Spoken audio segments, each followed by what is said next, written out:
بسم اللہ الرحمن الرحیم۔ علوم آدم علیہ السلام کی ایک فہرست۔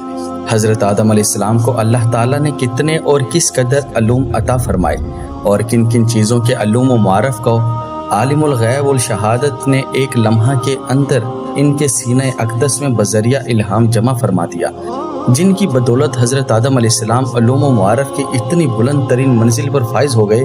کہ فرشتوں کی مقدس جماعت آپ کے علمی وقار اور عرفانی عظمت و اقتدار کے روبرو سر بسجود ہو گئی۔ ان علوم کی ایک فہرست آپ قطب زمانہ حضرت علامہ شیخ اسماعیل حقی علیہ رحمتہ کی شہرہ آفاق تفسیر البیان شریف میں پڑھیے۔ اللہ تعالیٰ نے حضرت آدم علیہ السلام کو تمام چیزوں کا نام تمام زبانوں میں سکھا دیا اور ان کو تمام ملائکہ کے نام اور تمام اولاد آدم کے نام اور تمام حیوانات و نباتات اور جمادات کے نام اور تمام چیز کی صنعتوں کے نام اور تمام شہروں اور تمام بستیوں کے نام اور تمام پرندوں اور